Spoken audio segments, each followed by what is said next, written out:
Hello and welcome to Nintendo Nostalgia episode 169. I am your host, Ryan Black, and I am joined by my co-host, Joshua Taylor, and we are back and we are playing with power. Josh, how you doing this week? I'm doing just fine, all things considered. Cool. I'm doing all right as well, just staying quarantined as best I can. Staying healthy as working from home and just, surviving. Just like a lot of us are. So normally the show is about nostalgia, and we bring older games to the forefront, kind of look at them and through a nostalgic lens, growing up with them. But we're going to look a bit, way forward, for lack of a better term, to a more modern company, but definitely rooted in its retro roots. And we have Yacht Club Games on to talk with us and just kind of hang out with us on the show. We have Sean Velasco and Nick Wozniak. Welcome, hello, guys. How you doing? Hey, hello. Doing pretty good. Also quarantined, also trying to survive, also stuck with a bunch of kids in a house where there's no walls. So on a little staycation. Yeah, Something like that. Yeah, it's nice. Actually, I kind of like being at home for a little bit and just kind of it's definitely not as our schedule's a little laxer in terms of just not being around each other means that we can't just be as super productive. But we're trying to find ways to stay productive. But yeah. Yeah, productivity is definitely taking a hit. But I mean, the first week that I was in quarantine, I just basically laid in bed the whole time. Slept all day. Yeah, it's oh man. But yeah, things this week has been a lot better. I think so too. Yeah. There's some cool stuff coming up. So try to catch up on my backlog. Awesome. Yeah. So that's I guess that's going okay. All right, guys. Well, let's get into what we are Radical Rexing about.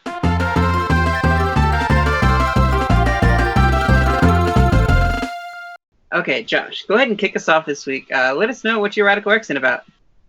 Okay, so I'm going to keep mine quick because there's not a whole lot to it, really. Like we've been saying, we've all been basically locked away in our own homes for, a week and a half or so here, which is really weird to me considering my normal schedule. But it's been kind of nice considering Animal Crossing came out last Friday, and Doom Eternal. Oh, yeah.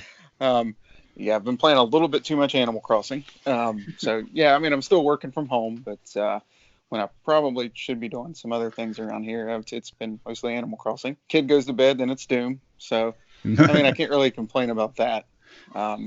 It's been kind of nice, like you all were saying. It's, the whole situation sucks, but I can't complain too much. I've sort of enjoyed being around the house for a little change of pace and just playing the crap out of Animal Crossing.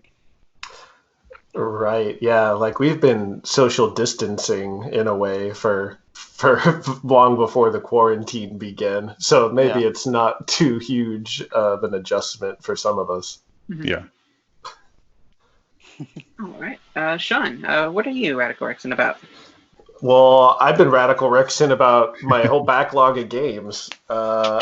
Which started with Final Fantasy 15, which I don't know. I'm a big Final Fantasy fan, but I wasn't a big fan of Final Fantasy 15 when I first played it. Mm-hmm. But my video card died, and I got a new video card, and now it runs so nicely and perfectly on my PC. So yeah, I was playing that with my partner. We finished it. 30 hours through. 30 seems short for a Final Fantasy game. It is short, Woz, for a Final Fantasy. And you know what? That game really only has, I would say, maybe 15 hours of actual content. Oh, it's like a Metal Gear Solid 5 situation where the back half of it is just completely not finished. And I'm playing the deluxe version that had where they fixed everything, right? Right, yeah. I'm playing the version where they fixed everything, and it's just still it was very I don't know. It had its moments, right? You got 4 friends going on a road trip around the U.S. It's all very kind of Americana. All those things that we can't really do right now. So it was kind of nice. And now that it's in the rearview mirror, so to speak, I'm not quite as angry as I was when I was playing it.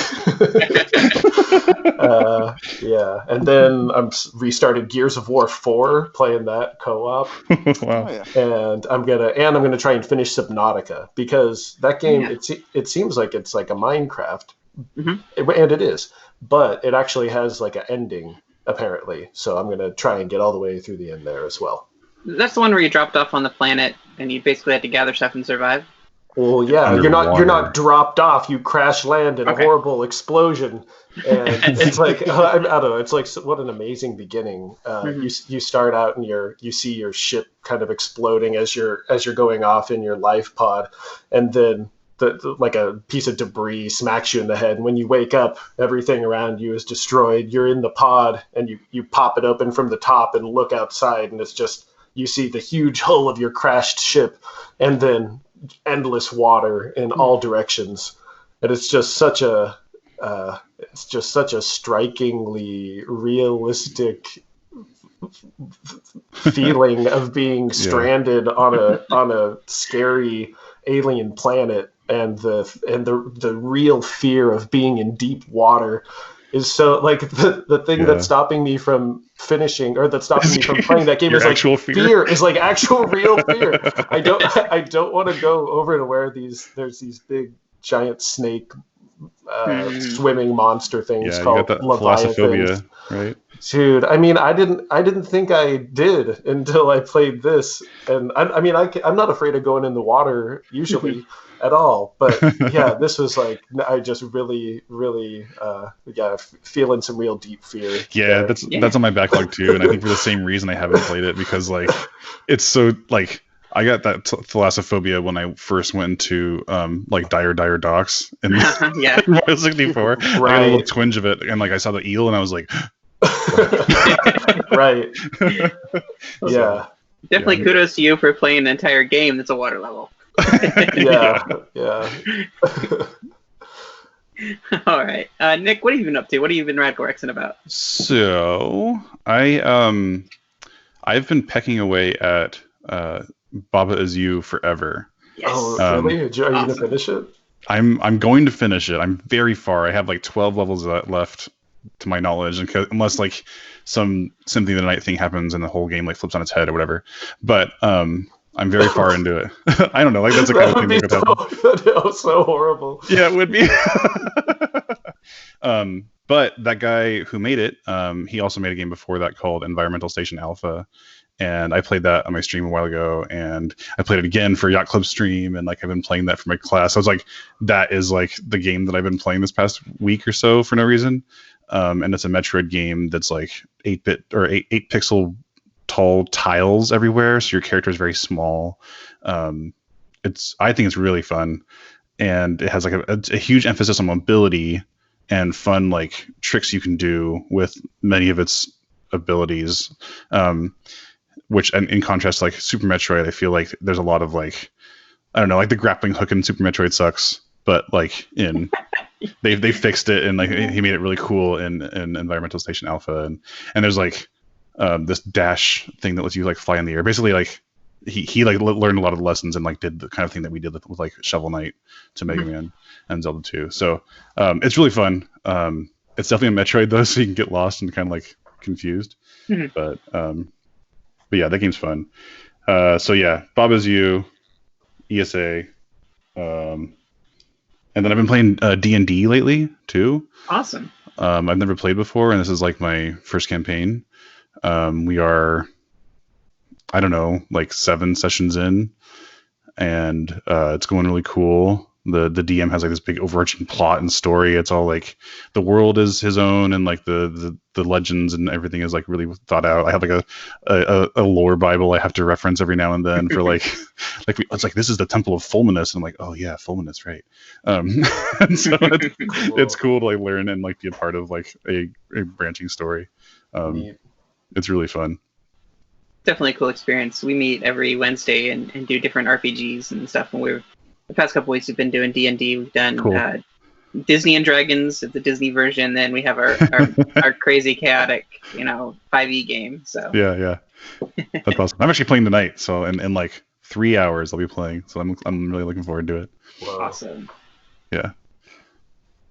All right. Well, for me, the primary thing that I'm really radical about, of course, is Animal Crossing, and not necessarily just for playing like the collection, everything, collect all the things, build all the things, but also just it's my only outlet for hanging out with people, and I love it. I'm able to have people over to my quote unquote house and hang out when I can't do anything in this quarantine, and so that connection has been really awesome. Right now, I am also quarantined away from my wife because my wife has several health conditions that would be fatal if the virus were to take hold in our household. So I'm not really able to do any interaction at all with my wife. I'm in a separate room, and we're not able to really see each other. But we're able to go on dates and stuff in Animal Crossing, so it's pretty cool to be able to do that. And, that's fun. It came at a really good time, honestly, for this to be able to connect us all, even though we're separated in our own houses. So I'm really thankful for that, and Radical Rex about that. I don't think there's anything else going. I did get my computer, my tower, I guess my desktop tower, up and running. It's not as nice as I hoped it would have been. Someone built it for me. They gave it to me at a really good discount. So I'm piecing things together. Though I got to tell you, it's really hard to find a webcam in these day and ages. It's next to like toilet paper and hand sanitizer as far as availability. Yeah, definitely. It makes sense, right? Everybody needs this thing that lets them connect to other people. So webcam is a high priority thing. I was thinking about that too, actually, recently, trying to find the things that I don't think are hard to find. And it's oh, of course you can't find webcams or microphones or on huge delay, stuff like that is really bizarre. Yeah, though I just got one in the mail. We ordered it for work. We ordered it from Best Buy, and it took about a week. So I don't know. Maybe give that a shot. That's tempting. I know. So what you're saying is don't be scared away by the long wait times they suggest.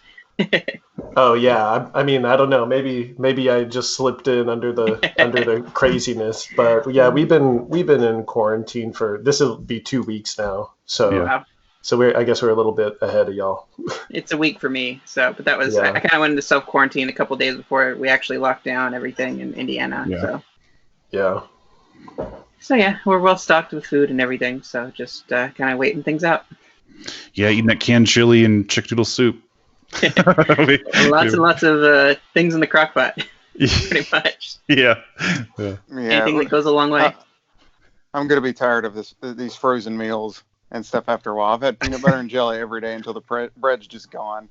Yeah, and it's a bunch of frozen stuff. It's doable. I'm surviving, but I think I'm going to be pretty well and tired of it by the time this is all said and done. Yeah, it's kind of cool to have an experience that everybody in the world is kind of going through. Yeah, that's what I was saying. At the risk of sounding callous, I was Definitely. this is it's kind of this is something that you're going to talk about forever. Mm-hmm. This is a really crazy. Yeah. It's a crazy kind of cool in a way thing, but except for not cool at all. Except people are dying. Yeah, people are dying, and it's horrible. It's cool to see people come together, and also technology. It's something that's taking off and expanding in a way that we didn't. It needed a coax anyway, but I mean, this is a good thing that's coming out of a really bad situation. But just everybody going online to do their conferences and their schooling and everything, it's pushing the nation towards a better e-commerce and just just connected on the internet and things and pushing technology forward. So I think a lot of good can come from that, just as good as good things can come from things that were created in wartime, and can come to benefit people. So I mean, you can see the skyline of LA right now is crystal clear. Oh wow! From miles away, you can see there's a Catalina Island. You can see across downtown, past the ocean into the water bit, and you can see Catalina Island. It's you never get to see that. It's just brown goo usually. And so all the cars are just gone, right? It's kind of wild. Here in West Virginia, we were the last ones with a confirmed case. Now we have 50 of them or something. Yeah. The joke was that we live in the area that's known as the Kanawha Valley. We had a bunch of plants and stuff here, and we were always saying that just all of the junk that floats in our air is protecting this whole time. I don't think that was the case. No, how viruses work. All right. I think we are ready for the main topic of the show.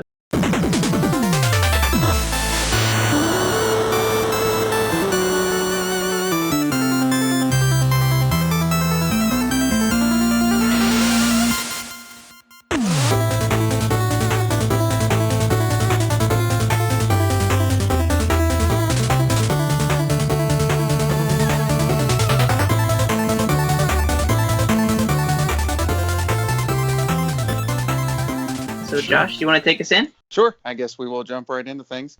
So I kind of mentioned it some before the show. I hate to throw like the regular old boring questions at you guys, but just to get things rolling. And since this is sort of a nostalgia-based show, what was some of the trying to think of the best way to word this. What was some of the inspirations to get you all started? What was some of your favorite old games? All of that sort of thing. Yeah, I mean, we've been playing games forever, right? So we would get together and play Mega Man every May. We call it Mega May before like Capcom officially started doing that, which is like ridiculous. That's our word. How dare they? They ripped us off. Yeah, rip off artists, all of them. Yeah, we anyway, so we ripped off Mega Man. yeah, that'll get them. Yeah, Mega Man, of course, is a big inspiration. Castlevania was a big one. I mean, all those games on the NES that we played as kids. Zelda 2, the combat from Zelda 2 was a big inspiration. We always saw that there was potential in Zelda 2's combat, even though that game not the level design. Yeah, it's not very. Yeah, it wasn't a very well received game. The design is definitely strange. Yeah, but there's so much good stuff in it, and it was like, oh, wouldn't it be cool if you could really have a back and forth and do sword battles and sword combat in a way that felt like a real knockdown, drag out fight. That's the kind of thing that was happening with Dark Souls around the time that Shovel Knight was getting thought of. Like Dark Souls was a big inspiration, I would say, even though that's like a modern game. Like when Shovel Knight dies, he drops his gold, and then like if you lose it, then it's gone. Kind of like like Dark Souls is Souls, and like I don't know, Dark Souls in a lot of ways is like kind of like an NES game, right? It's like you have to learn a lot of stuff through memorization, and it's like tough but fair. Or at least that's what people say. I don't know how true that is, right? Like you're walking and then a ball just falls down and hits you out of nowhere. A dragon breathes fire on you. It's like, well, what was I supposed to do? You're supposed to dodge it, idiot. Yeah, I guess. Yeah, and like I mean, of course, like Mario and the Marios and the map from Mario 3, and every game, like from Blaster Master to Ninja Gaiden to Castlevania to Mega Man, they all have those bosses that are on a big black background that you battle, and we tried not to lift anything too specific or particular from any game, and instead tried to make something that could just nuzzle itself in with all the other great NES games of that time. Except we had the advantage of having it 20 years in the rearview mirror, so we could make some changes for the better. Well, and a lot of times, like we'll come up with a design decision, like, hey, how do we implement this feature? Like, let's talk about this, and we'll sit down and we'll talk about it. And it's like, well, the first question usually is like, how do other games do it? Like, what do we want to accomplish with this, and like, how do other games kind of like get around that or solve that for us? And so we looked to a lot of other games, and then we looked at a lot of combat stuff with Zelda 2, and just like the mobility of like a character that doesn't have a run state, like sort of like Mega Man. Like how do we do camera transitions? Like Mega Man does a good job with that, and like the rules like work. But like we didn't stick exactly to like timing. It's like the Mega Man camera looks similar to ours, but like the Mega Man camera takes a lot longer. And the screen transitions are slow. I mean, a lot of those games had suspect collision and like weird, just like a lot of weird decisions. Or I mean, they're not weird. It was like they were doing it all for the first time, and those games are like amazing. It's sort of like a miracle they run, right? Yeah. I mean, they're like miraculous games, But I mean, now with more modern technology, of course, we can do any number of things. So we just look back with like a lens of like what we can bring over, and like see what worked and what didn't, and like why stuff worked, and we don't like necessarily like, I don't think we like did everything perfectly necessarily, but like it was fun to like go back and like approach things that have been established with a new angle, and that's kind of like how we're doing things now as we develop these other games. as we're like thinking about like Dig and Cyber Shadow and Pocket Dungeon and stuff. It's like a lot of like, well, yeah, like games like in the past did this. Like Ninja Gaiden has this going for it. You can, why does that work, and how can we like make that work with Cyber Shadow and stuff? So yeah, it's a continual, like, you'll see that a lot with whatever game we make, probably. All right. Well, one thing I particularly like about with Shovel Knight in particular is, and comparing it to older games from the NES era, is the lack of extra lives. For me, that still drives me nuts. If I go back, I was born in '89, so I grew up more with the Super Nintendo than like the regular Nintendo. And man, going back to some of those, I don't know if I just suck or what the deal is, but especially Mega Man, I like it, and I've played a handful of them, but man, I'm terrible at it. And it's always the extra lives that get me, like, because I'll get to a certain point, and then before I die 2 or 3 times, and you have to start completely over. So at least with Shovel Knight, I like the concept of, grabbing the gold or at least trying to get your stuff back. And ultimately, you could still get through, even if you had about nothing left by the time you get to the end of it. But it was way less frustrating to me. I think a bit more polished, maybe just with Tom, the level design and things like that. Definitely. Our levels are like also denser, right? Like there's like more on screen because we have like wider screens. Like we have like more things going on. There's a lot of levels or screens in Mega Man where it's just like an elbow, like you just like fall down and then go to the right, and like that's the whole screen. But like Sean and like the level design was like really closely involved. Like they're like trying really hard not to make like nothing screens, right? Yeah. No screens of nothing, unless it's for storytelling purposes or something, right? Like the first screen, first screen that Shovel Knight jumps into in every stage usually has like some slight tutorializing, or maybe, I don't know, like in the Lich Yard when you start, all it is like a creepy arrow with a skull pointing, like beckoning you to the right. Yep. So yeah, there's a lot of good stuff in there for sure.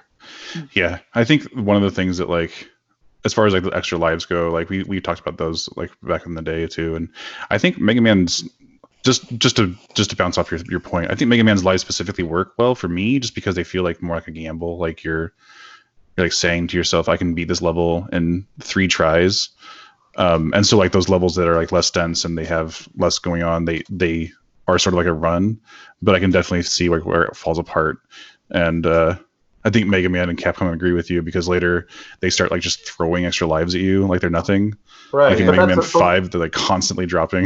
Yeah, but like, what's the point of that, right? Like, if it's gonna be like, I kind of like the 3 life system in Mega Man. Admittedly, yeah, it's definitely like really difficult. Yeah. But like when you start throwing a bunch of extra lives in there, it kind of upends the balance of it.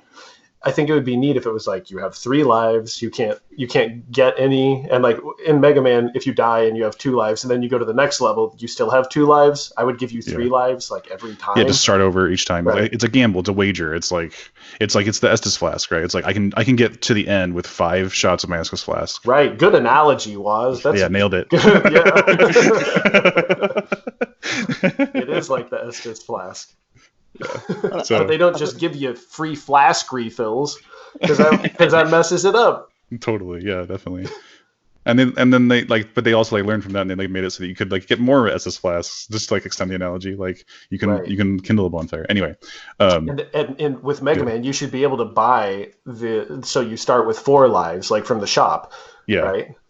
But then you shouldn't be able to just farm bolts. Right. It should be you got to progress through the stage. So that way you could go through every stage. And then you could get your bolts, and then you could get more lives. Saving for the hard level. Yeah, then you could tackle the more difficult stage. But then you would start with 4 every time. That's getting into roguelike territory almost. A little bit, yeah. But it's still an interesting choice that would help a lot of because Mega Man is hard. Mega Man, if you don't have a guide, is crazy hard. For the longest time, I just couldn't break into it, and I just had to start using the guide. Start here. Don't try, to even attempt Quick Man yet. Just wait till later. You're gonna kill him with the flash thing. It's fine. Right. Yeah, I might have done that a time or two.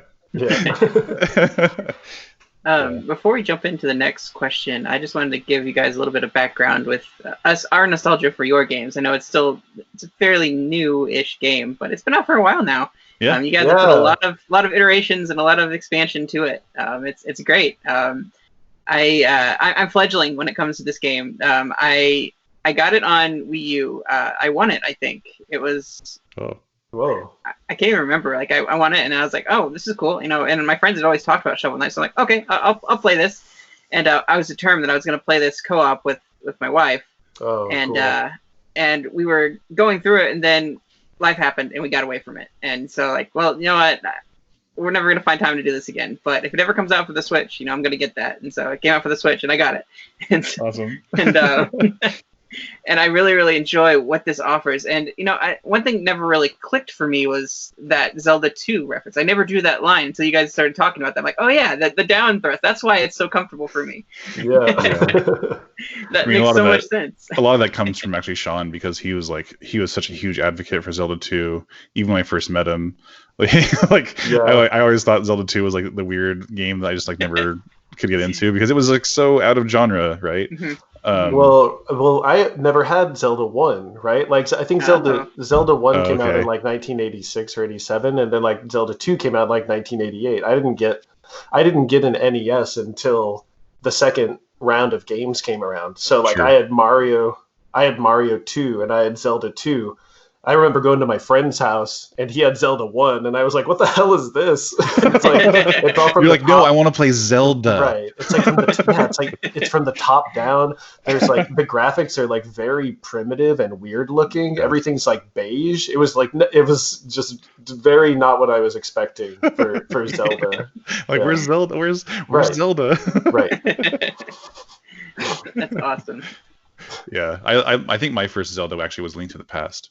Mm-hmm. Just because I like didn't have it on my NES for whatever reason. I had like 8 games on the NES. Right. And no, I had the original Zelda, but it broke, and so I couldn't play it. I just like stared at this gold cartridge forever.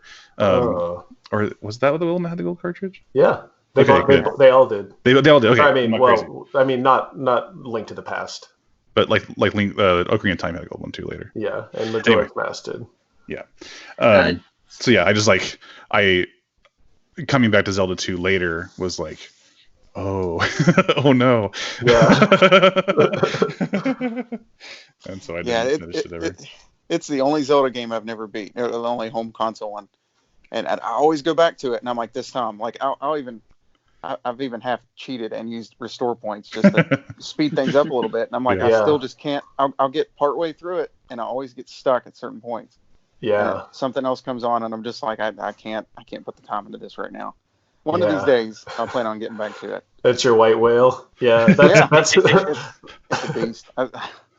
That's how I am with Final Fantasy V. Now that I'm done with 15, I'm feeling real good. Maybe I'll jump into 5. I've tried to start that game so many times, but I could just like, I don't know. I love Final Fantasy IV, and a lot of it was like because of the story and the characters. But then Final Fantasy V, those really take like a back seat, and it's like much more about just like the mechanics of battling, and it's just like I just can't. But maybe. That's so weird. Why do you need the talking? That's like the opposite of what you usually are. Yeah, that is. I guess true. Like thematic and world is different than straight up just like diction talking, right? Yeah. Oh yeah. Seriously. Like I tried playing Disco Elysium, and everyone's like, you got to play Disco Elysium. We were talking to somebody, and they're like, it's the greatest RPG ever made. And I was like, oh, all right, I got to try it. And then I tried it, and it was just like talking and talking and talking. And there's like every person you talk to has 4 dialogue tree options, and then each of those options has like 4 more options. Anyway, I got out of the little hub, like the hotel where you start, and I go outside, and there's like 7 more characters all just like sitting there ready to be talked to. And I was just like, okay. And I Steam returned it. That means you didn't even spend 2 hours with it. It was under 2 hours, yeah. I just don't want to. That's a pretty sharp bounce. That's too much reading, man. I don't call me any intellectual. Do you think if it was spoken voice, like if it was like the characters had actual dialogue, you'd be more into it? No, because It's you not have just to the reading. answer. You have to like. They're like, well, what do you think about this? And then You you have have to to pay attention. answer. Well, no. Look, I love paying attention to things. I love min-maxing things, and Yeah, sure. I love making choices, but I don't like making meaningless choices. And Sure. even and if all that changes is like different dialogue happens, or it's like if everything is a dice roll, then like why do I care? And if every dialogue is all it just leads to more dialogue, then what am I doing? I don't know. It's just not my thing. You know, people love those, or like a Planescape Torment, or like Divinity Original Sin, all those kinds of games where you just like text and text and text and text. I thought Disco Elysium would be the one, but maybe next time. Maybe Divinity Original Sin 3. Yeah. So Josh, or Disco 3. Josh, what are your first experiences with Yacht Club Games? Is it with Shovel Knight, or did you jump in later on with one of the expansion packs, or what was your first experience? Oh no, actually, it's basically what got me to look at the indie scene in general. Awesome. Back in the Wii U era and all of that, I'm going to sound like a video game snob, but I feel like I didn't play a whole lot of indies until Shovel Knight. I don't even remember what pulled me into that, to be honest, but I jumped in close to the release to it on Wii U, and of course I've played through every one since, and I got it on Switch and all of that. But yeah, that's one of those that definitely made a big difference, because now I play a ton of indies. I wish I would have backed it, to be honest, but I guess I didn't follow all that stuff at the time. But that was a while ago. Most people didn't back it. Yeah, and yeah, we really appreciate your support and everybody's support. That's like it's so freaking cool, and it's cool that you're playing more indies also. What are some of your other favorite indies? Offhand, I'm trying to think of some recent ones. The first one I can say I actually backed was Ukulele. Okay. And I love that, and Impossible Lair. Oh yeah. Shoot, I lost the name there. The SteamWorld Dig games, I've been into those. Yeah, Sure, yeah, I finished Usually those. that kind of stuff. Did you jump on the Celeste bandwagon? I've enjoyed it. I don't think I enjoyed it as well as like everyone else. That's nothing against it. I just, it was good. It wasn't like my game of the year, but yeah, it was cool. But yeah, I mean, the Shovel Knight, the whole line of things, the treasure trove and all of that have been great. Those have probably been the things I've looked the most forward to when it comes to the whole indie scene. Oh, cool. And I put a ton of time into it. It's still actually, I think on my Switch, if you list everything by like the hours you put into everything, it's pretty darn high up my list. And I got a boatload of games on there at this point. Nice. I think mine is Tetris 99. Really? Yeah. What? It's strange. I know, right? Strangely enough. I just put so much time into Tetris 99. It's I would just whole nights just whole days and nights would disappear. It was like crazy. It's like, oh gosh. I haven't heard you talk about that game at all. That's like such a shock to me. Well, yeah, I'm gonna. You know what? I'm gonna check and see what my actual ones are. If I find it, I'll update y'all.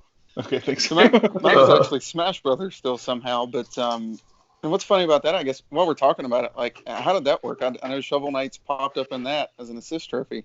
Oh yeah, we were really excited and happy about that. Yeah. I mean, as far as like how it went, it's like we can't talk about like too much of the specifics, but like we Nintendo invited us and we like jumped at the chance. I've like always been a huge Smash player. Sean like got into it this past generation because of Mega Man. Right. I didn't care about Smash at all, but then Mega Man got added in Smash, and I was like, oh my god, I'm gonna get into it. And then I was like, he's gonna like bounce off once he like gets to the mechanic part. But then you got like really into it. Yeah, I'd say I got pretty good with Mega Man. You're very good at Mega Man. And, very frustrating. We played a lot. I mean, we played so much freaking Smash on Wii U. It was like that. It was an insanely a lot of hours.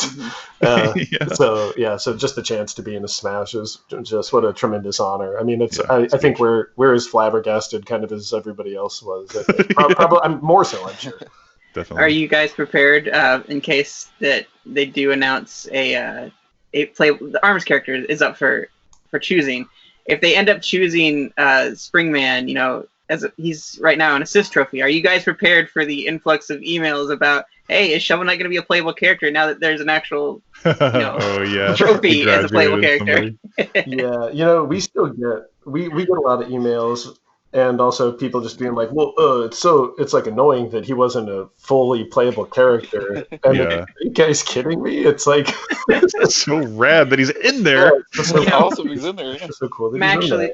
Actually, my favorite, I guess, crossover that I've gotten to play is Blade Strangers. I absolutely love him in Blade Strangers. Oh, yeah, he's yeah. so rad. with his crusty old man voice. Yeah, he's like a yakuza. He's so good in that game, and I love just like how bulky and like huge he is. My kids are awake. I'm sure you can hear them in the background. It's good. Cool. Yeah, he's so cool in Rivals of Ether as well. Because I mean, if you ever wanted to see what he would be like in a Smash kind of game, that's like he's got a full-on move set, and you can buy relics with gold during the match, and it's just there's so much attention to detail in that in that cameo. It's just incredible. Yeah, we love that cameo. Like I don't play Ether, but I love watching people play, especially now that Shovel Knight's in there, and just like seeing like they put in so much detail and so much effort to make that character like really real.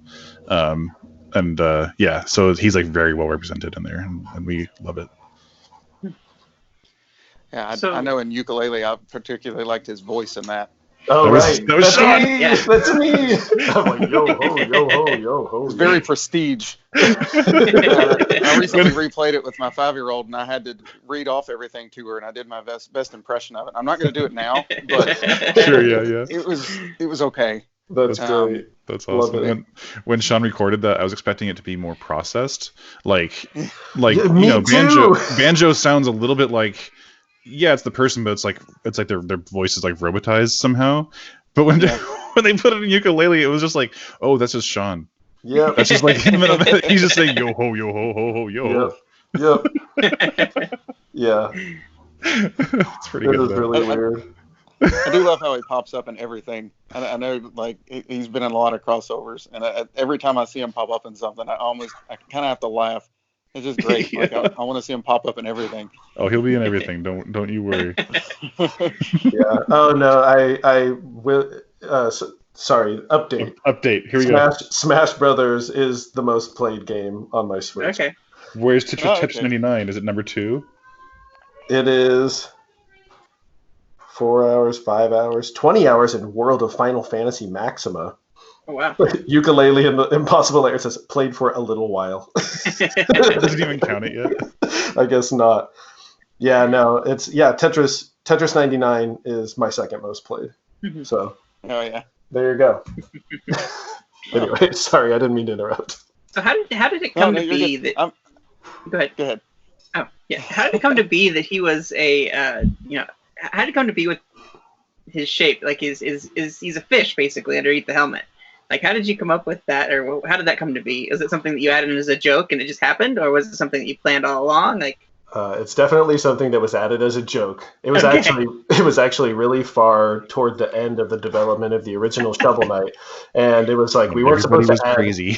Everyone was crazy. Yes, even more than now, and we weren't supposed to be putting anything extra in the game. It was like, okay, we're done adding stuff, but then like David and I were like, okay, what if we put in someone with Shovel Knight's armor, but he had like a fish head, and he like runs through there's like a 1 in a million chance that he like runs through and he could like say something to you.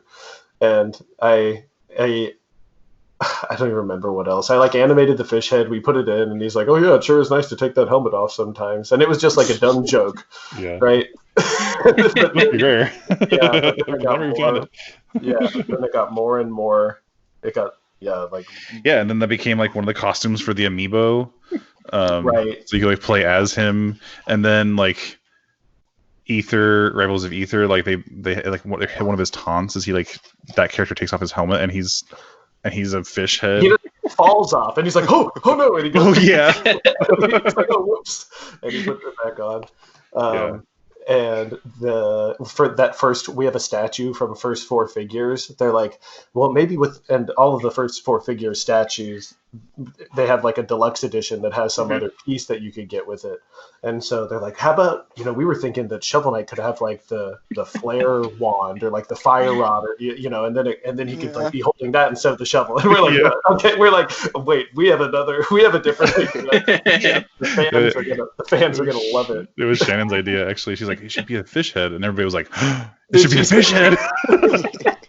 That's really good. Yeah. So yeah, it's just been a joke that kept on going.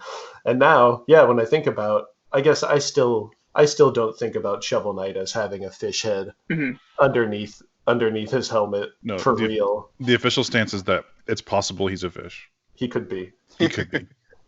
I'm okay with that. Just leave it at that. Yeah. He may be a fish. He might be a fish. Possible fish. So I know I'm jumping all over the place now, but you all mentioned the amiibo. I know, especially at the time, it was one of my favorite functionalities that were to unlock the co-op and the Wii U version of it. Yeah. And you could level it up and all of that sort of thing and customize it. I even had a friend that went out and got one, and we hooked him up. And I'm cool. I named mine Han Shovo. Yeah. Perfect. Wow. That's great. And I use that thing a lot. Anyway, I don't know where I was going with that, but it was a really cool amiibo functionality. I enjoyed that. Well, thanks. I definitely have all the amiibo for you guys' stuff. Oh, nice. Right. Even Gold Shovel Knight? Yes. Yep. I got a hold of that one too. Great. Oh, wow. That's awesome. Had to grab everything. And, you guys hold the record for the longest waited amiibo to release, Yeah, no, we wear that badge with shame and pride. Uh-huh. I had it pre-ordered, I think, 3 different times, and I canceled it to put the money towards something else. I'm like, no, I got to get it. I got to pre-order. I mean, basically, we just kept on working on the game, and those amiibo were sitting in a warehouse. We're like, we can't put the amiibo out without the game part to actually make it work. So we just gotta wait, and we did. So sorry about that. Sorry. I'm not angry at all. I loved how long that was. It was like the suspense was killing you, but it almost became like a Duke Nukem. Like, is that ever gonna come out again? Is that ever gonna release? And I loved that. And finally being able to get it. And I know that some people had some complaints about like quality and stuff like that, but I absolutely love those figures. They're beautiful. Oh, I'm glad you liked them. Yeah, loved them. Cool. Thank you for the gold Shovel Knight. That's an awesome thing to put out. I hope there's more to come in the future, whether they're amiibo or figures or whatever. Awesomeness. That would definitely be cool. I want to see figures of like every character. Definitely. We've wanted figures of every character forever, so hopefully we can see all that happen in the future at some point. More merch. There's always more merch. There's always like something on the horizon that like will make that work. Like we don't have any of the ability to do that ourselves. We have to rely on partners and friends, or not friends, like partners business and like friends. Business friends. There you go. And yeah, it's not like I'm asking my buddy like, hey, could you make me an injection mold? Thanks. Yeah, so like we have to rely on others to do that because like we don't have the capabilities ourselves, but we have the strong desire, like a very strong desire to be to make all the things that would like get you excited. So I'll make figures and I don't know, comic books and TV shows and cereal and board games, and there's shampoo. already a board game, and shampoo and conditioner. I'm just waiting for the day I walk into a GameStop and look at their helmet section and see Shovel Knight's helmet there, and then you can also get the shovel too as a prop. Oh yeah, that'd be cool. It would be too small, like you couldn't wear it, and everyone would complain. It'd be like, what? The pre-order head is too small, and you can't even wear it. Is this a reference to Sonic Colors, Sean? Are you upset that you couldn't wear the Sonic Colors hat? Was that a thing? No, no. This is a reference to that's a reference to the Halo. Yeah, that's what I thought you were. Okay, Halo was always on. Yeah. And then, but then the Doom, I guess the Doom Slayer version that just came out, you can wear that, so you could. Can you? Look cool while you're killing demons. Should have got that. There's also the power armor from Fallout. You can wear that helmet. Yeah. Oh shoot. That's like so weird. See, the Doom one, I have a huge head, and I don't know if it was the one they put like in the special edition or whatever, but they had a Doom helmet at Gamescom that I tried on, and it actually fit me. So I was like so amazed with that. Wow. Right. I guess the Doom Slayer's got a big head too. Yeah, I guess so. To fit all the Doom. Fit all those murderous thoughts. Yeah, all of his anger. So the current place we're living right now with all of this COVID-19 thing and the coronavirus or what have you, you can't help but think of Plague Night. Yeah.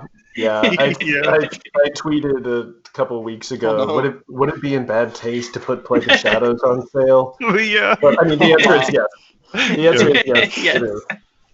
But we did put all of Treasure Trove on sale anyway, just to, if you're stuck and sitting on your butt at home. Everybody's lots of time. Everybody has like free time, and it's good because it's a game that like maybe it has the co-op in there, so like you can play the game with someone at home that maybe you wouldn't have normally played games with. So yeah. It's a good sticking at home game. Yeah. And the showdown, the whole like battle mode. Yes, that's Don't awesome. forget about that. Yeah, Showdown's been a good time recently. I've been playing that with my wife and a couple friends. Oh, really? That's a good one I'm jumping into, yeah. Yeah, we're worried. We were always a little worried that people wouldn't play Showdown or it would get overlooked. So it's good to hear that you're having some sessions and having some fun playing it. I really love playing Showdown. Although at work, it's like, all right, hey, come on, let's play Showdown. And I don't think it hasn't quite been in the rearview mirror for long enough because we've been testing it and playing it so much. But I'm like, all right, I'm ready to jump back in. You're definitely very eager more to play it than I am. But during the development, it was like we played every day, and every single day somebody would be like, is anybody going to play this? Like, who is this for? Is anyone going to play this? That was like a daily recurring thought and question. Right. Yeah. I visited Josh in West Virginia and got to play it for the first time, Showdown, and I loved it. And like that was the thing I was most looking forward to. I think out of the whole thing was the fighting game version. And I heard people complain like, I didn't even ask for this. I'm like, this is what I want. This is definitely what I want.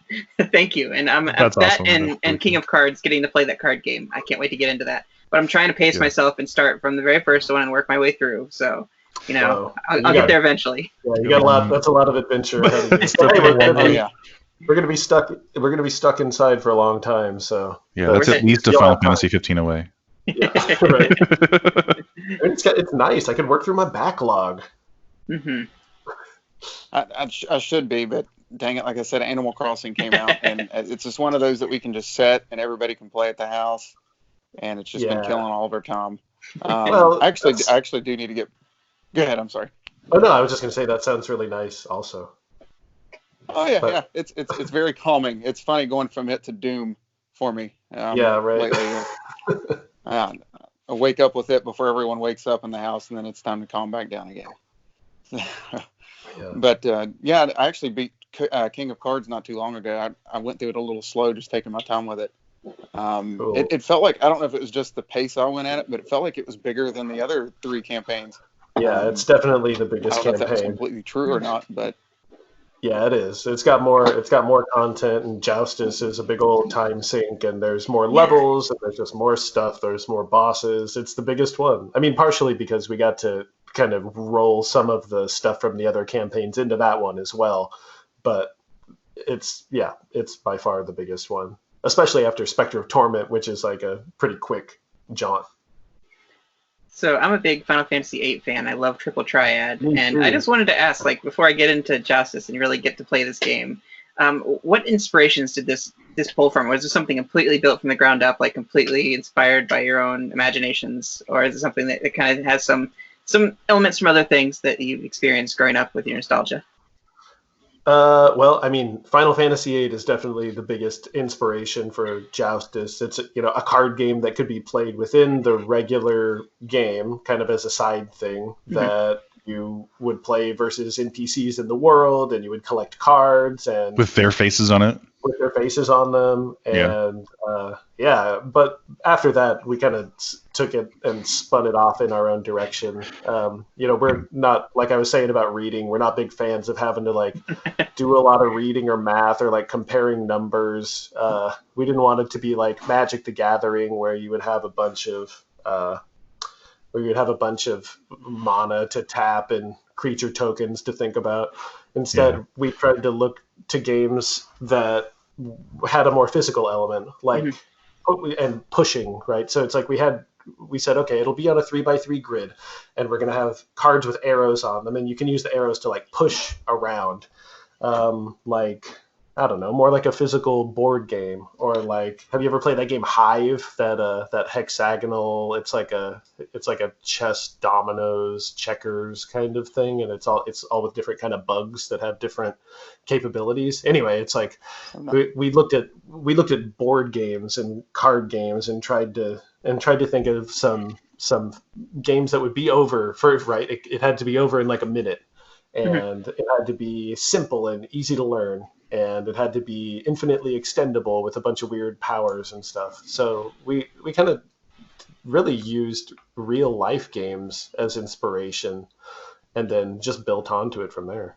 Yeah, we played a lot of board games together, and like we instituted like a game night where we could like get together and like talk about card games and just like play a bunch of games. And that's survived past King Knight's development. King Knight's still going, or I mean, it was till the coronavirus. Oh yeah, that's true. Yeah. So one other thing, I know we've been going on a little while here, and I'm jumping all over the place. Actually, two other things. Do you all have like a, I guess from your all's perspective, my favorite of the stories are the campaigns with Spectre of Torment. I really like the story and the character and all of that sort of thing. Would you all say you all have sort of a personal favorite, just out of curiosity? Yeah, the 4 campaigns. I think one of mine, I guess, is I like King Knight a lot, but it's definitely like longer than the others. And so if I'm looking for something shorter, I'll just like play Spectre Knight really fast. You know, like when we're doing testing, whatever, I'll always sign up to do a Spectre Knight run. But King Knight's definitely like there's a lot there, and you can get lost in it, and like collecting things is fun, and like finding all the cards and seeing all the weird interactions that happen. That said, King Knight is still very fresh, and so like going back and playing it is very daunting. So I don't have like a save file of King Knight on my own Switch. Oh yeah, me neither. I don't think I have a save night or a save night. I don't have a save. I don't have a Shovel Knight save on my Switch, my retail Switch at all. Just because I played it like so many times. Yeah, of course, yeah.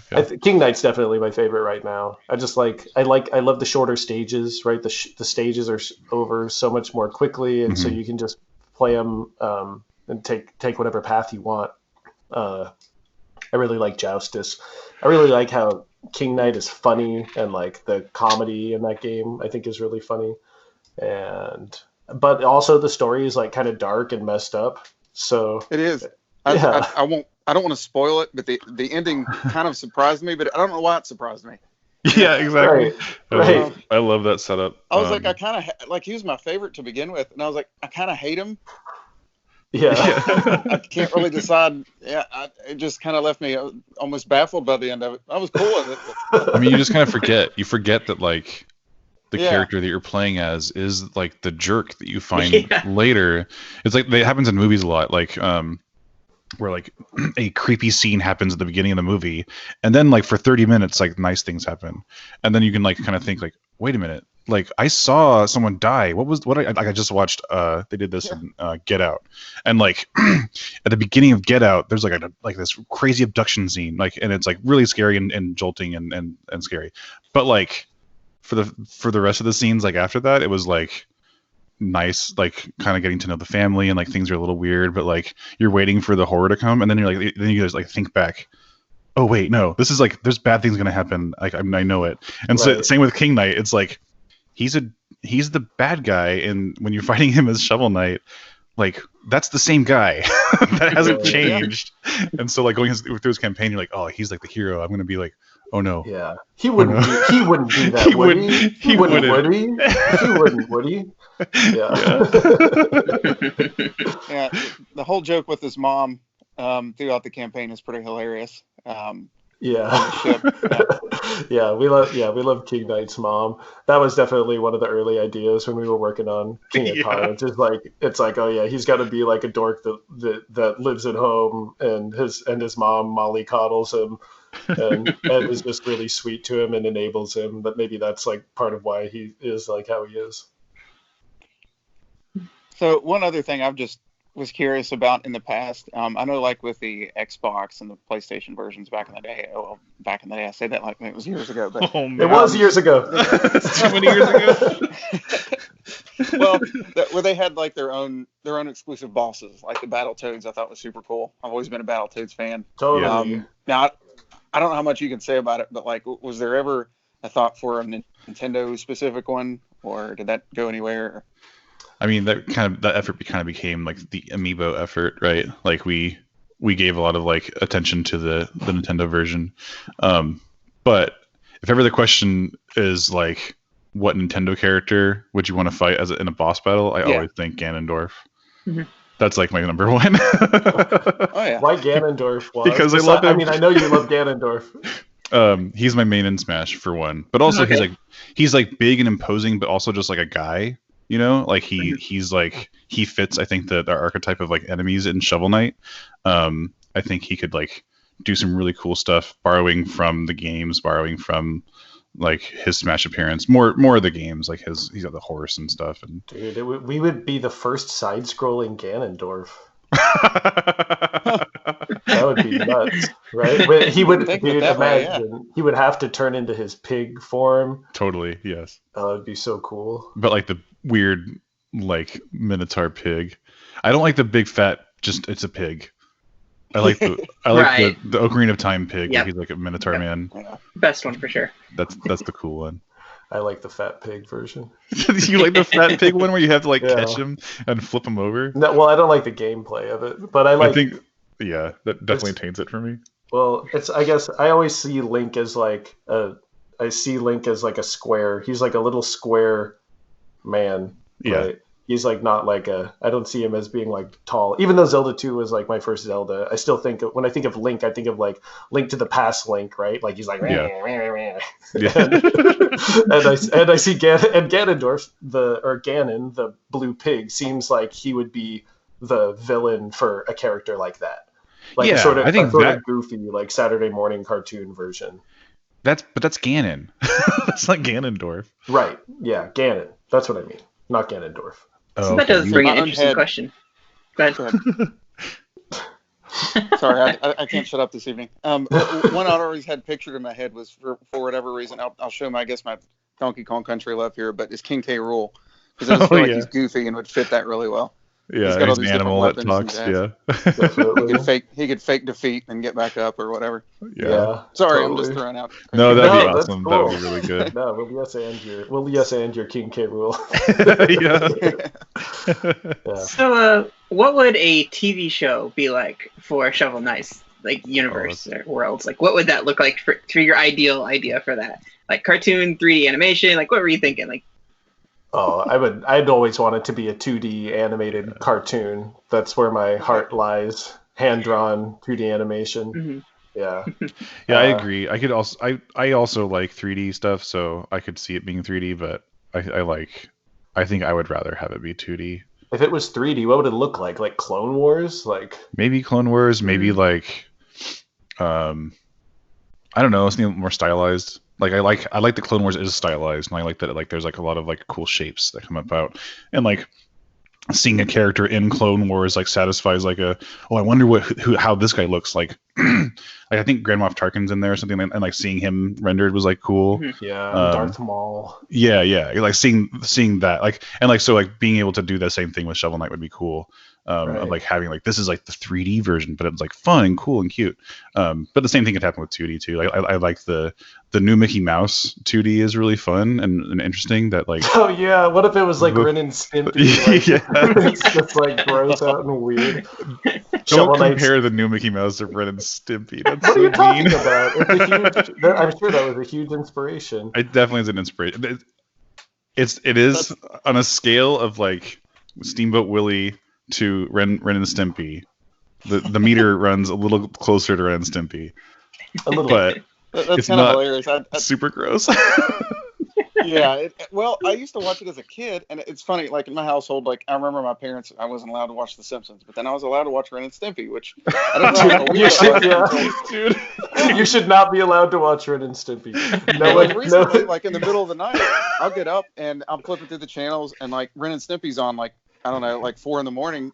And I've been watching it some, and I'm like, how in the world did I get away with this? Yeah, it's really messed up.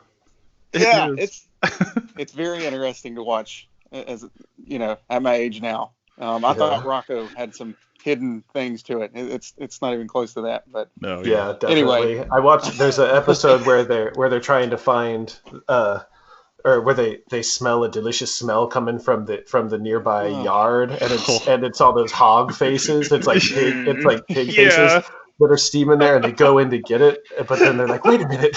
He's like, wait a minute, I've seen cartoons like this before.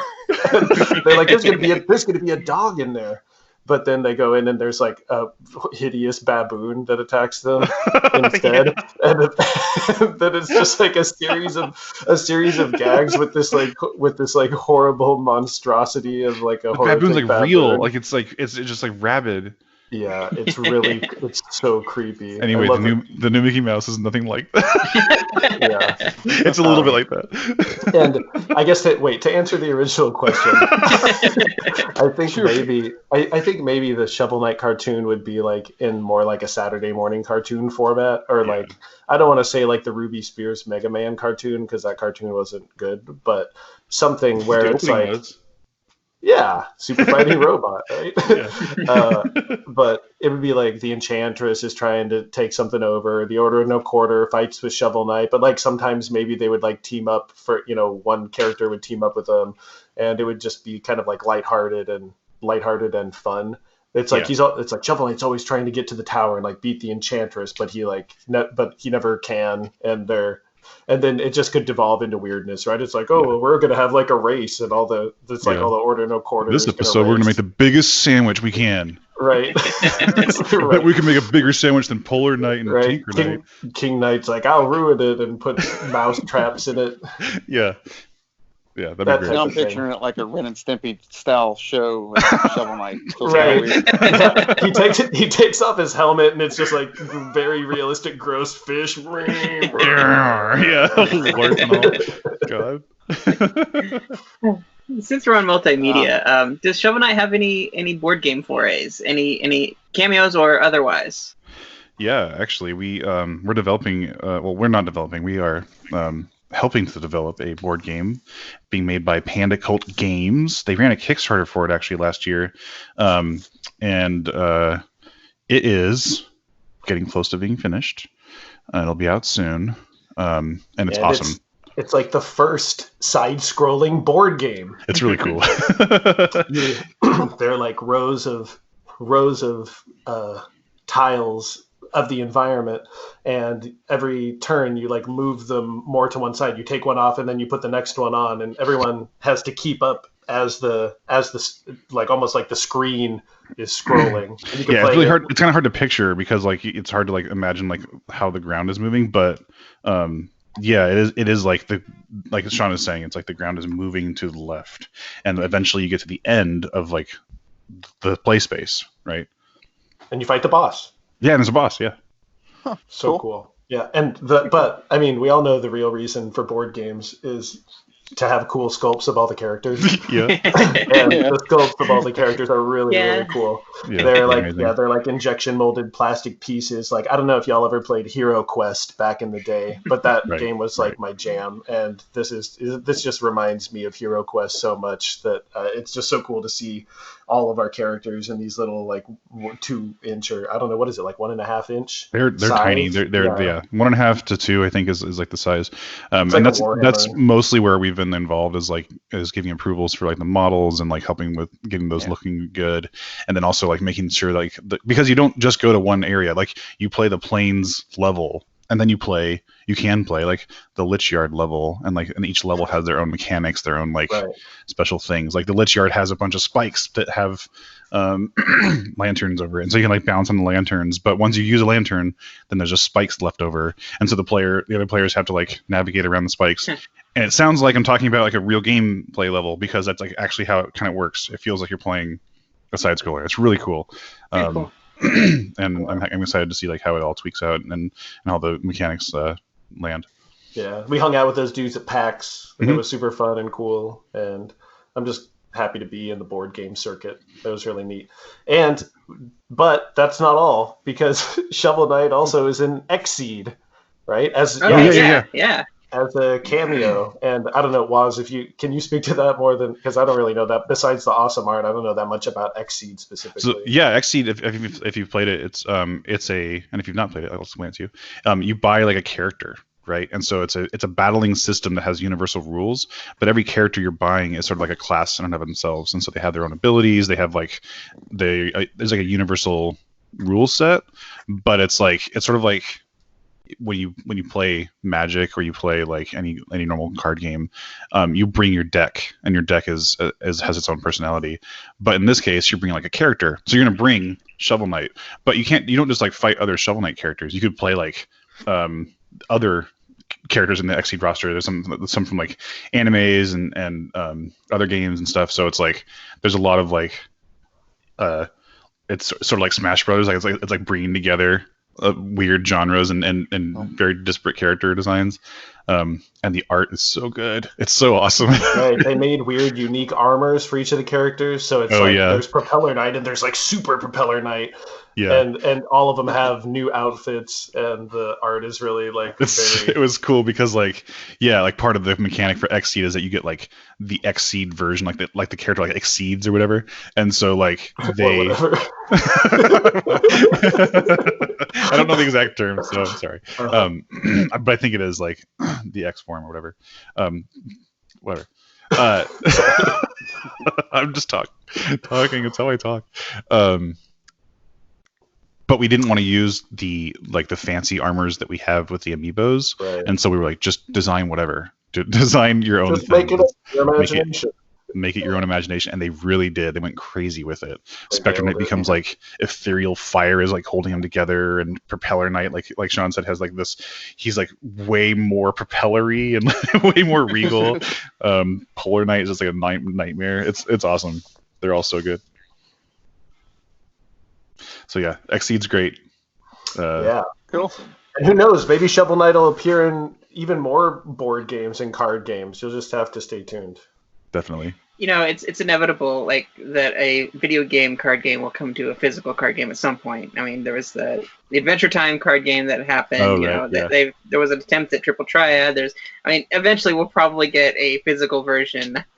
Yeah, some Joustus. Yeah, please for give sure. me physical Joustus. Like, yeah, I was gonna say that. Yeah, there's so many interesting problems to solve with that game because it's very much a video game card game. Mm-hmm. How would you display the gem? How would you make the cards able to slide around without it being really cumbersome and knocking everything everywhere? But I could imagine you would have it like on a board. I mean, heck, Woz designed like how a physical Joustus board would look. That's like in the storybook images, and like we tried to think about it at least a little bit of how it would be played. Yeah, it was always approached as if like this is like a physical thing, it's and real. like you can like the cards are like a thickness enough that you can like slam into each other. But the problem is it's like Sean's saying is like we communicate the rules through the icons and that they animate and stuff. And so like when you use the bomb card against another card, like it doesn't just move the card into your deck, which is like what physically happens. It like explodes it, and there's fire, and there's like an icon that changes. So there's like way more like hidden if you stuff. Can figure out a way. If you can add an explosion to our card games for our game, not gonna be all over that. Right? Yeah. This is the explosion module, and it's just like a bag of fireworks. I would be into that. That sounds like fun. Like I always love it when a board game or a card game has some gimmicky stuff like shred this card or whatever. Right? or I mean, I even like. I don't know, those games like Crossfire or Fireball Island or Mousetrap, where there's like a big physical element that you could have fun with. I feel like that helps play to the strength of a board game, at least children's board games. Definitely. What was the game that you were playing? Oh, Risk Legacy, where like it has like 10 total rounds, and you have to buy a new one because like you're like using a Sharpie on the map and like changing stuff, right? Right. Well, it's supposed to be it's like the same however many 4 or 5 players play every time, and then after the first, it's like okay, the first game is over. Now you like nuke one of the countries and like cross it off the board and it's gone forever. There are sealed card packs that it's like only open this card pack and only shuffle them in on the 3rd time you play this game. So rad. And you play 10 rounds and then it's like all done. I think after that you could still play it, but all of the. That's so smart for Risk, because like you buy one set of Risk and you just have it in the back of your closet for like 35 years. Yeah. But if it's like a thing that you have to renew, literally, like you're like you have to buy a new one because you exhausted the last one. Because you destroyed it. Yeah, like it's like end of the last game. Open the card and like you open it and it just says like light the whole thing on fire. Right. Right. Like send it back to Hades. Here's a coupon for 10% off. A new one. It's a coupon and instructions to burn. Right. Like, wait a minute. Am I being had?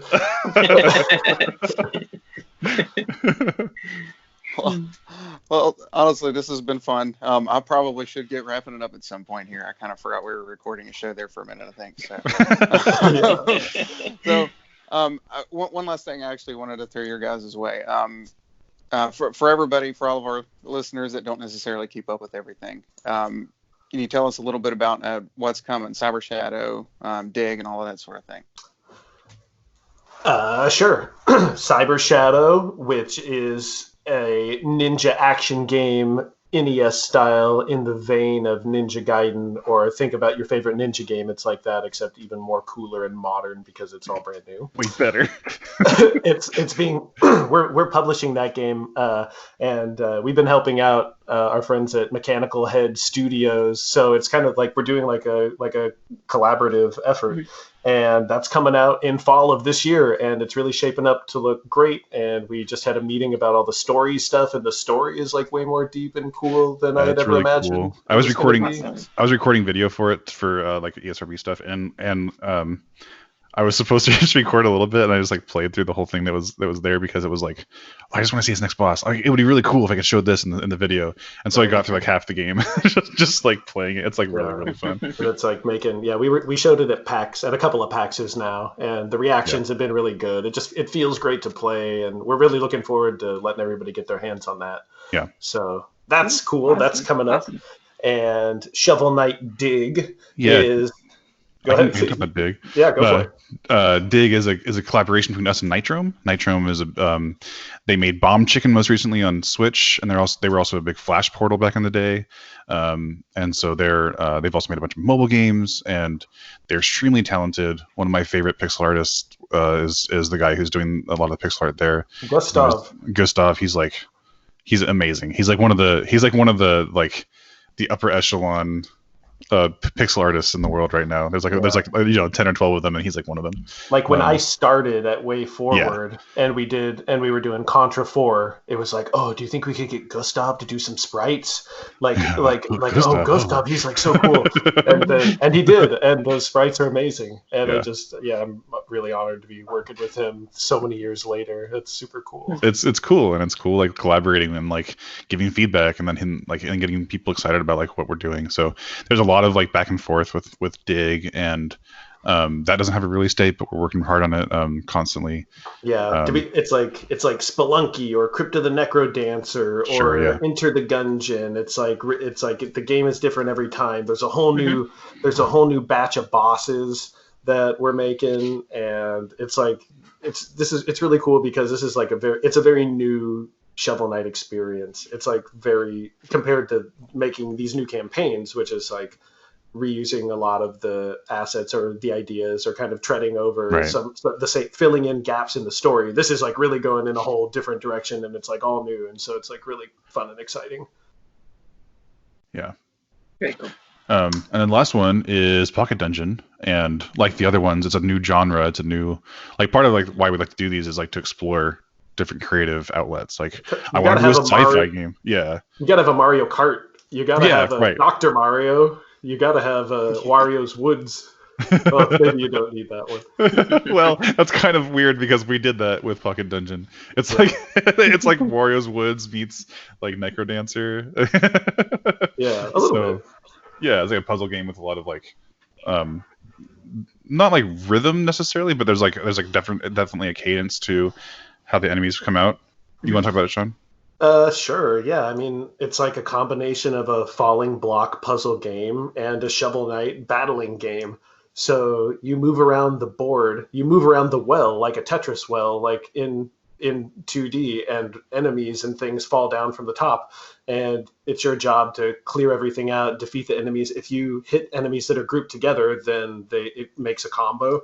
And so you have to combo the enemies, be careful not to take too much damage, and then like the door will fall down from the top, the exit, I mean, and then you can go through it and like go to the next level. And there are treasure chests that have fabulous prizes, and you can go to Chester's, you can go inside Chester's chest and buy items from him. And so you're like creating a build for yourself as you're playing also. So it's like a roguelike, it's like a roguelite kind of game, as well as being a puzzle game, as well as being a Shovel Knight game. Right. It's like really crazy. And that's just the single player part. We're developing the multiplayer side as well, and the multiplayer will have like the classic like Puyo Puyo fighting against each other. You know, panel one sending trash into the other well. You gotta have a great multiplayer. Yes, definitely. And so we didn't show it off at PAX because it wasn't quite ready, but it's so close to being awesome. And the multiplayer, you mean? Yeah, the multiplayer, yes. And the multiplayer itself, like we played a lot, and it's a lot of fun, and I can't wait till like people really get their hands on it and can kind of like really like. I think it has the potential to be like really deep and really like the skill cap being really high. Definitely. So yeah, I'm looking forward to what people do with it, and how they impress us with their lightning fast reflexes. Yeah. And that's being developed by Vine, aka Russell Rafferty, who's another one of our collaborators. So we're just like working with a lot of other people on a lot of cool new stuff, just so we could. Plus, we're starting on 2 new projects internally that we can't talk about yet, but we're going to do. We're going to do 2 projects at once, and they're going to be new and thrilling in completely different ways. So we've got a whole heck of a lot going on. Or at least we would be if we weren't all stuck at home with coronavirus. I would say I wouldn't tell anybody, but I guess that would be true. It would be just when we publish this podcast, it would probably tell a few people. So yeah. No, we'll keep the secret prime. Don't worry. Yeah, that is just fine. We won't be able to hide it for too long. Well, that's true. I'm looking forward to it. And everything there to come. So, well, Ryan, if anybody else has anything you want to throw out there, go right ahead. Otherwise, Ryan, you want to work on closing us out? Well, I guess I'd just like to close out, as always, thanking everyone that's played Shovel Knight, anyone that backed our Kickstarter. Yeah. You know, we have nothing but love and appreciation for all of you, and just thank you for giving us the opportunity to be able to work on the kinds of cool stuff that we get to have fun working on every day. So thank you. Thank you guys, and we really we read all the emails that you guys send to our support, and we get a lot of emails, people saying like their personal experience with Shovel Knight has been like really great for them, or it helped them connect with their family members, and that kind of stuff is like what we helped them through a hard time. Yes. So keep sending that, keep sending your love. We really appreciate it. We read everything. So and thanks you guys so much for having us on the podcast as well. Oh yeah, definitely. Thank you guys. Where can people find you guys on social media? Oh yeah, you can get at Yacht Club Games is how you can find the company, and that's like probably the best source for news. Mm-hmm. You can also find our website. We always are posting articles there. If you want to follow me on Twitter, you can. It's NORKWOZ. I mostly just use it to tell people I'm streaming. So that's if you care about that. Right. And so follow me.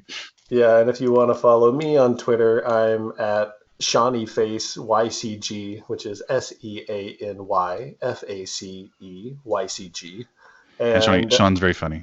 I make hilarious shit posts sometimes, so but most of the time it's just retweeting the Yacht Club account. I don't know. Your mileage varies. Yeah.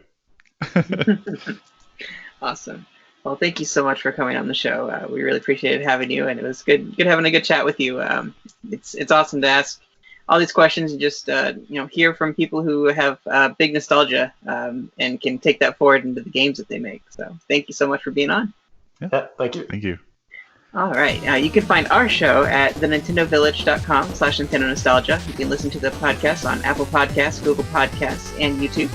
You can find us on our Facebook at Nintendo NOS, on our Twitter at Nintendo_NOS. You can find us on our Instagram at Nintendo NOSIN, and you can shoot us an email at NintendoNostalgiaIN@gmail.com. And if you want to call on our hotline and share your memories and show us some love, the number is 317-969-5690. guys, that brings us to the end of the episode. Thank you so much for listening, and we will catch you next week. Later, Preston. Bye.